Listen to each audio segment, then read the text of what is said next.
This episode is brought to you by Prime Video. In the small town of Holland, Michigan, nothing is ever what it seems.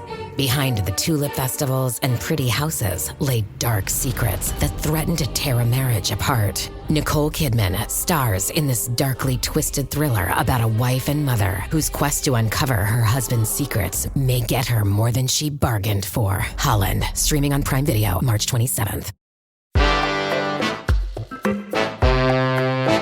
Today on CityCast Madison. Welcome to the Friday News Roundup. The Madison mayor put the city's top election official on leave. UW-Madison faces an investigation into alleged anti-Semitic discrimination, and St. Patty's Day celebrations are looking happy and green. Also, it's Pie Day. Happy Pie Day. It's Friday, March 14th. I'm Bianca Martin, and here's what Madison's talking about.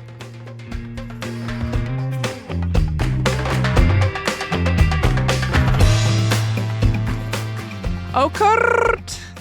Joining me today is the leader of this here podcast, Haley Sperling. How are you? Hi, Bianca. I'm so good. I'm coming to you live from my new apartment. You know I'm thriving. Yes! She's thriving. She's glowing. She's shining. And Rob Thomas, our wonderful newsletter editor. Hey, Rob. Hey, Bianca. Coming from my same old digs, but I'm also thriving. Thriving from our digs. And we're going to deliver the news here. The city has seen some better days. This week has got some tough news coming from the city of Madison. I'm kicking us off this week with the major news from the week surrounding the city clerk's office, which is the office tasked with conducting city elections, election administration, and the city's official records.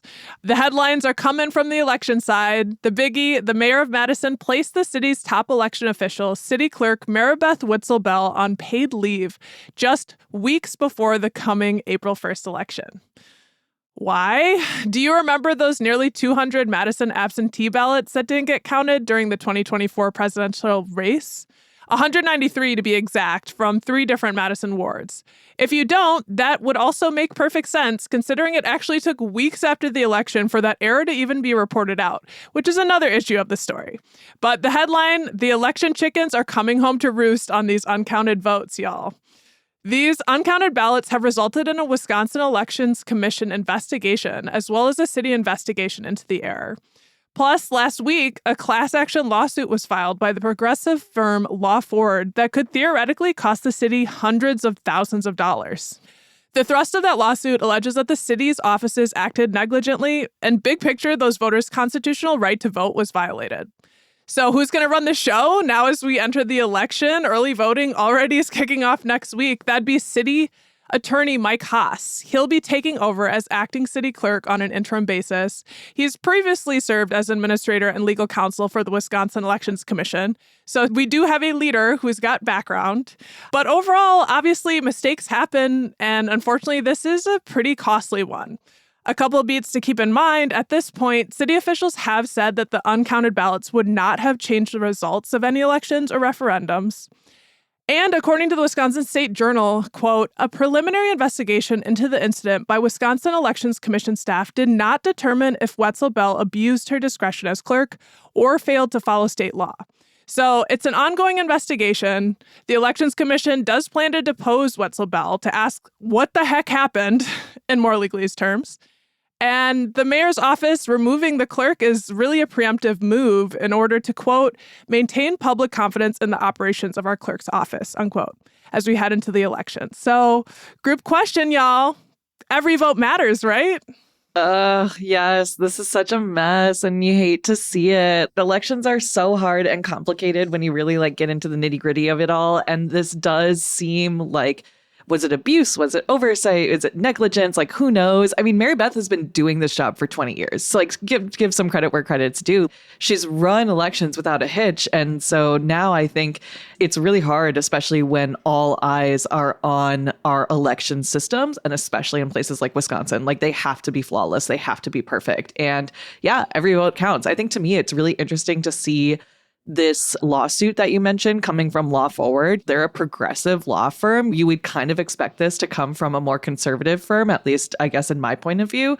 But that's to say, like, voting, it's the most partisan thing you can do. It's the most nonpartisan thing you can do, right? You know, every vote counts. It doesn't matter who you voted for. That's what the Law Forward suit is saying. It doesn't matter who you voted for, but these voters were disenfranchised and they're fighting for democracy in this case. So it's interesting to see what happens here. Like you said, Mike Haas, we're in good hands. He's also a fan of CityCast. So shout out to Mike. Met him on the BRT. Yes. On the bus rapid transit.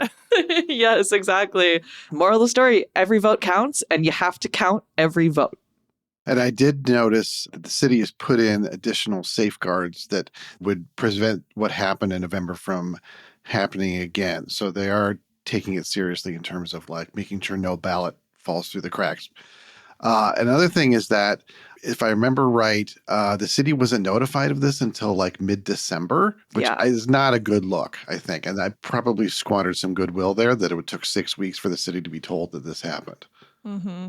Yeah, I saw the reporting in the Isthmus, the internal emails between the mayor's chief of staff and the clerk, just whoa, why are we learning about this now? This really undermines our confidence in your role. And I will say, I don't know, maybe it was just me, and I just feel really schooled about this whole story. When I heard that a little under 200 votes, it didn't get counted correctly, I just didn't think of it as a big deal. I don't know why. I just was oh, that's some margin of error. That's totally fine. That's normal. But then the more I think about it, I'm actually every vote does matter. And if I was that voter, I would feel some kind of way about not having my vote counted. And obviously there are legal consequences. So for sure. That's so real. I felt that way too. I was it's 200 votes, whatever. And they're it wasn't enough votes to change the election results. But again, thinking on it harder, it's this is so important. This is so important, and it should not fall through the cracks. So I'm glad that we're talking about it now. Yeah. And there's unfortunately, another piece of news this week coming from the clerk's office, and another error, this time about a misguidance that the clerk's office shared with a candidate running for city council that could technically make him ineligible for the seat. So this is about longtime local Politico and Westsider Nino Amato, who's running in one of the more hotly contested council races, asked the city for guidance on residency requirements as to when he would need to be living in the district, because I don't believe that he is. And he says that he was told that he could basically have 30 days after the election to move into the district. But apparently state law says it's 28 days prior to the election you need to be living in the district. So that's, I don't know, give or take 2 months of a difference, which is troubling for him as he's currently not living there. So what his plans are, that kind of throws a lot of things up in the air. The clerk's office did admit to incorrectly interpreting the residency requirements. And Amato spoke with Lucas Robinson of the State Journal. So there's a story about it if you want to read more. Amato seems pretty heated in response to what happened to him. He said, quote, "This is a major screw up, one that is both politically damaging and legally troubling for Madison City Clerk Office. And, quote, it raises even more red flags about growing incompetence and mismanagement." Of course, these little accounting errors kind of have really big implications depending on who's on the other side. So, Lord have mercy. Yeah, that's rough. And it's not a good look for the clerk's office to be sharing wrong information. But I mean, we should say too, ultimately at the end of the day, it is on the candidate to know these things. But again, with that said, you should be able to go to the clerk and get the right information. Mm-hmm. Yeah. Technically, guidance from the clerk's office is not legal advice, and the burden is on the candidate. So, Lord, maybe they're going to clean up them processes in the clerk's office. We'll find out about that. But while we've been talking about, at least bigger picture, the investigation from the Elections Commission, the city is not the only one being investigated. There's some investigations possibly coming down for UW-Madison. We're going to talk about that in a second. But before we do, let's take a quick break.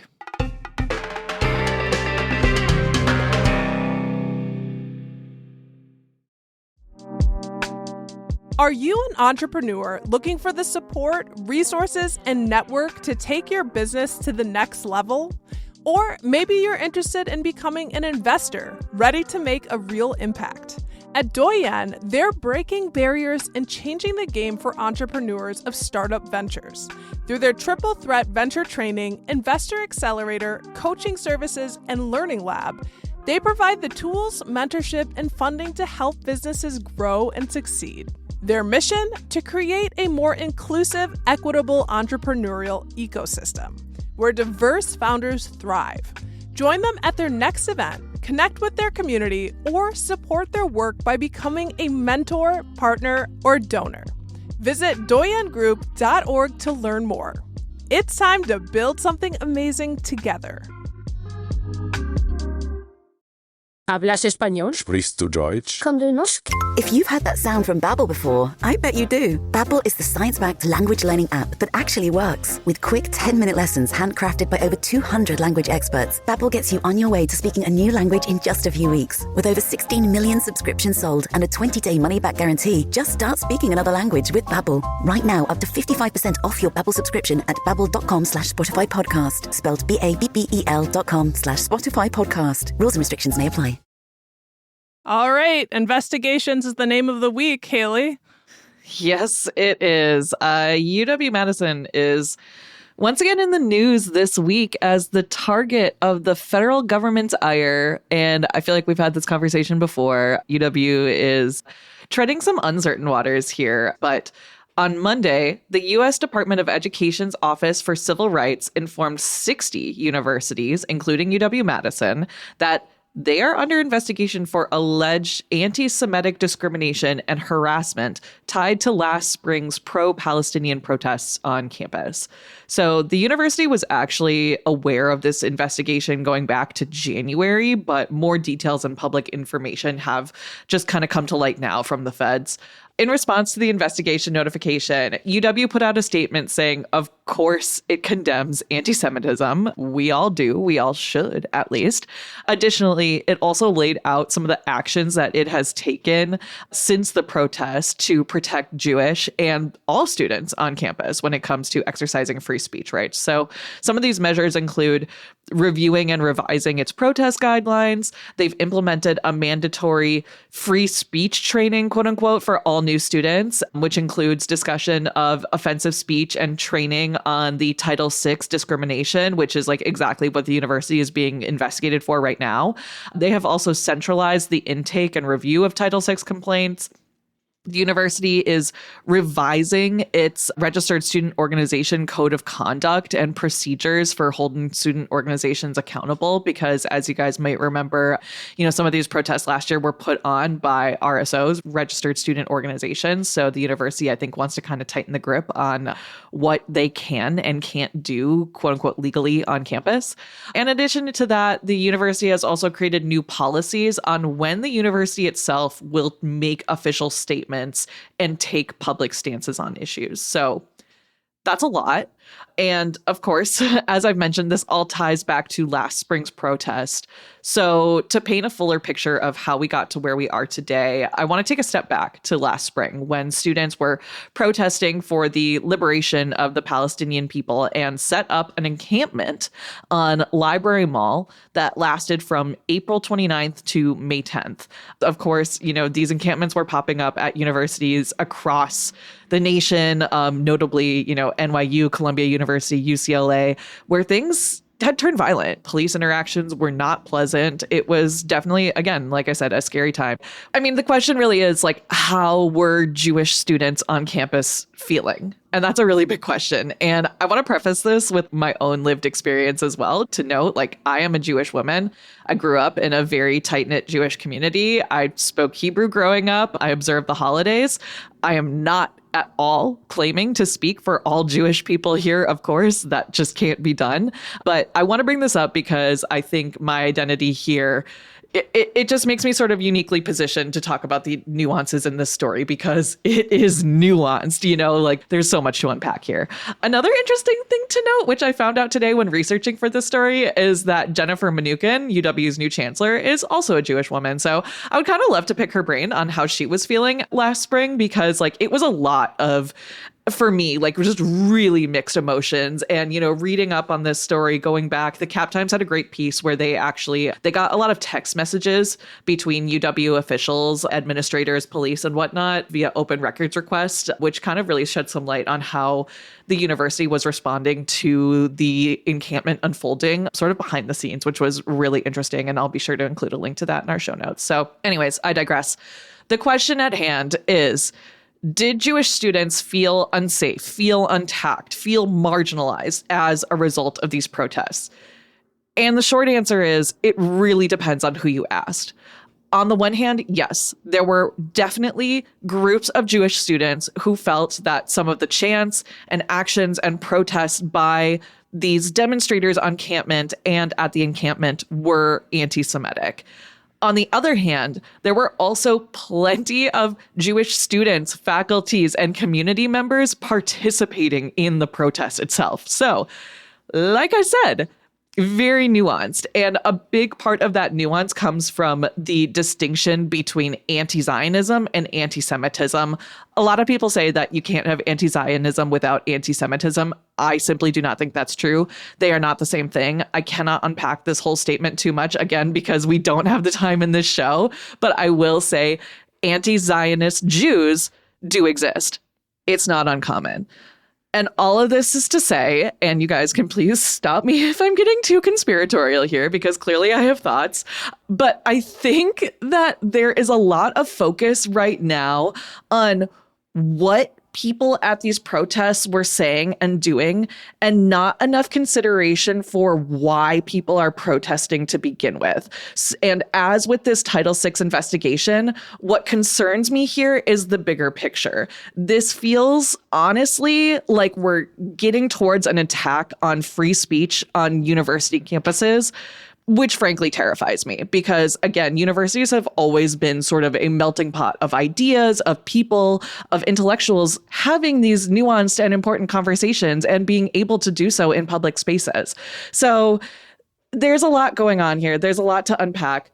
I'm really curious to see how this investigation unfolds, if it yields any results, if UW will suffer any consequences, because what's on the line here, as always, it's money, it's funding. Federal dollars, as we have discussed on this show, are critical to UW's functioning. So there's a lot to see, a lot to unpack here moving forward. Something else that I'm interested in with this story is that UW has also recently named a new police chief, Brent Plish, and he actually led the campus police's response to the encampment, which some people have lauded and some people have highly criticized. So again, highly, highly nuanced. Ultimately, I will say, the encampment ended peacefully, but that wasn't to say that there was not violence on the side of the police during that time. There was a big sort of blowout that happened there. We don't need to rehash history. Anyways, he starts on March 16th. Yeah, that's big news too.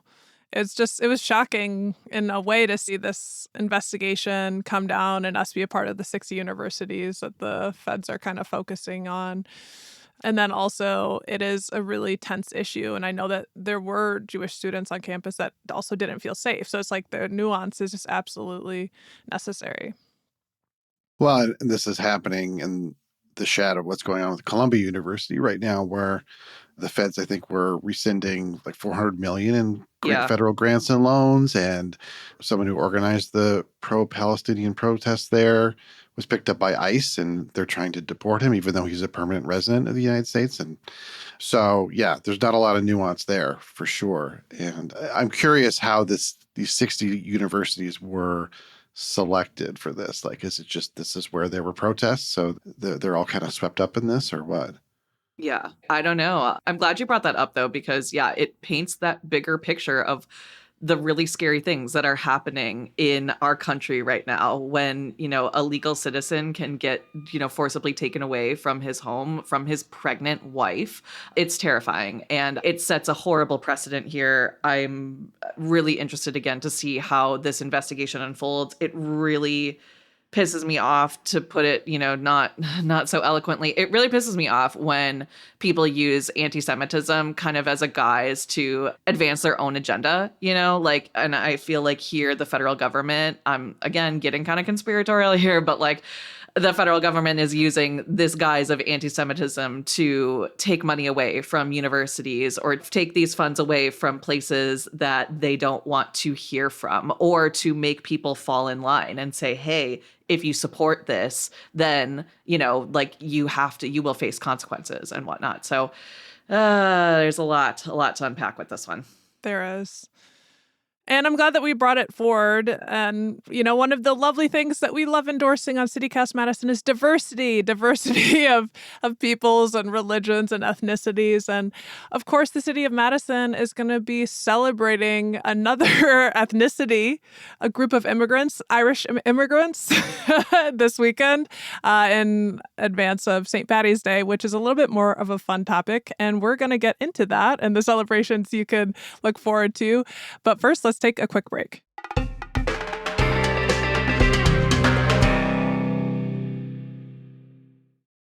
Support comes from ServiceNow. We're for people doing the creative work they actually want to do. That's why this ad was written and read by a real person and not AI. You know what people don't want to do? Boring, busy work. Now with AI agents built into the ServiceNow platform, you can automate millions of repetitive tasks in every corner of your business, IT, HR, and more, so your people can focus on the work that they want to do. That's putting AI agents to work for people. It's your turn. Visit servicenow.com. BTW FYI. Visit Nexplanon.com RN to learn about Nexplanon. It's an adjustral implant, 68 milligrams radiopaque. Or ask your HCP IRL. Okay, TTYL. So we get to talk about some of the fun things that are happening this weekend. It's all green, baby, feeling lucky in my lucky charms and celebrating the, I don't know what percentage of Irish that I am. It's very small, but it's there. Rob, you've got the story on St. Paddy's Day. Everybody's a little Irish on St. Patrick's Day, even if they don't have it in their background. And, Monday is St. Patrick's Day, but people should hope to have several days of green sweaters to wear because there's just so much going on in Madison in the next few days to celebrate the holiday. This is a good time. I think I want to plug the members only events newsletter that comes out every Monday, which lists events for the week. And this week I put a little shamrock emoji next to all the St. Paddy's Day events. So you can quickly look and see what it is, whether it's a pub crawl or a boys choir. It falls under St. Paddy's Day. So if you ever think of becoming a CityCast Madison member, we'd love to have you. And the shamrocks are just a little extra bonus of saying thank you. I love it. Yeah. Give the people what they want. That's what I say. Yeah. Shamrock emojis. That's and right. Shamrock shakes. Shamrock, yeah. The big event, of course, in Madison is the city's annual St. Patrick's Day Parade, which will start Sunday at 1:30 p.m. on the Capitol Square. Maybe a little chilly, but I think still definitely worth coming out for and display the wearing of the green. And then I mentioned in our March Guide episode a couple weeks ago that Madison's famed Irish rockers, the Kissers, are playing 2 shows at the High Noon Saloon on Saturday. There's a 5 p.m. all ages show where kids 12 and under get in free. And then there's the more grown-up beers flowing show at 8 p.m. So, all demographics can enjoy the Kissers, who I think are a great band who play a great mix of originals and Irish favorites. On the musical front, other Irish events coming. There's the traditional ensemble from Ireland called Danu that's playing at the Capitol Theater on Saturday. And then Madison's own Lilies of the Midwest have an album release party on Sunday afternoon at the Burr Oak. And this one I thought was kind of fun. So the Ivory Room is a great piano bar downtown, and they do dueling pianos where people try and stump the piano player and stuff. And they're doing a special St. Patrick's Day edition on Monday, on St. Patrick's Day. So that's always fun. And then, of course, there are a couple of organized bar crawls going on Saturday and Sunday that you can sign up for and join your fellow leprechauns and hit the town. And, of course, there's plenty of less organized bar crawls probably going on this weekend. And then on the cuisine front, I mean, you can get corned beef and cabbage and soda bread. And there are restaurants like the Irish Pub on State Street, of course, and Aaron Snug will be having special St. Patrick's Day menus. I'm also really fond of Cooper's Tavern on the Square, and their menu is usually pretty diverse. But this weekend, they have just an all-Irish menu with, cottage pie and bangers and mash. And then I saw they have an Irish stew called the Dublin Coddle, which I think is a great name for a stew. Like, I love that. Yeah, just like a nice coddle on a cold day. I was gonna say I want to be like wrapped in a big boiling pot of that and just feel the Dublin coddle. Maybe it should be a Dublin swaddle. That's a good name for a stew too. It would be like the Dublin coddle and the Scottish swaddle or something like that. You guys know I love the alliteration. It's making me think of cod. Is there cod in this stew? I should go back and check. I didn't think of that. It'd be super clever. So, are you guys big St. Patrick's Day fans? I gotta say, I'm not into corned beef. I cannot eat corned beef, but in general, I'm not either, and I am having it on Monday. I've already been told. I'm having it at the dinner. Yeah, it's like against my own will. Dang it. Oh no, please God, no. But I mean, I know it's beloved, but I'm just not like a huge red meat fan, honestly. Yeah. I'm into it. You guys know that I'm into any sort of themed event, anything that I can get into, like for the bit. I will be part of one of those unorganized bar crawls. You might see me on my hands and knees on State Street, making it from one place to the next. We'll see. I'm in for the theme. Like, I'm ready to do karaoke at the Ivory Room and sing Sinead O'Connor and Enya, Van Morrison, some Irish legends. Yeah, I love Irish music. There's no question. Yeah, maybe I'll belt out Where the Streets Have No Name or something like that. Yes. Okay, we do have to go. Yeah. We'll get our unofficial CityCast bar crawl going. Maybe we should do one for next year. That'd be fun. I like that. Yes. Love that. So speaking of great names like the Dublin Coddle, the spring election isn't until April 1st, but Madison has got a taste of democracy in action this week. I'm not talking about the city clerk's office this time. They had nothing to do with this.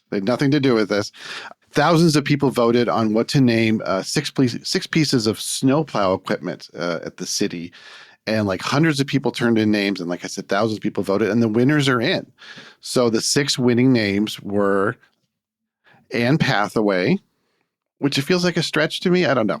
I love it. Do you like it? I love Anne Pathaway. That's just not where my head would go first. Yeah, but so stupid. See, Mike Snoplowski, that's something I would have. That's more in my wheelhouse, I think. Princess Leia. Classic. Snow Diggity. Cute. Snow Ceratops. I think I'm pronouncing that right. I think that is also the one that I had trouble pronouncing. Yeah, well. That's not a punt. That doesn't sound anything like that.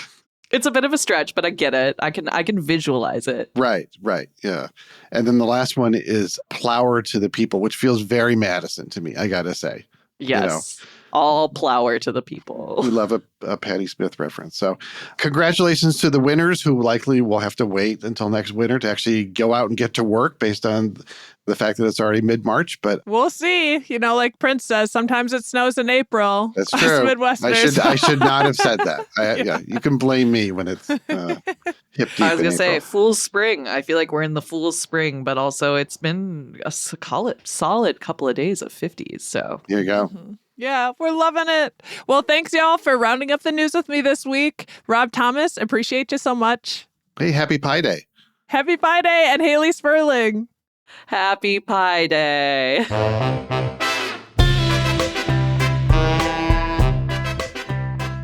That's all for today. Here on CityCast Madison. I'm Bianca Martin, your host. We're produced by Jade Isiri Ramos, Elizabeth Kama, and Natalie Rivera. Haley Sperling is our executive producer. Our theme music is by Carl Christensen.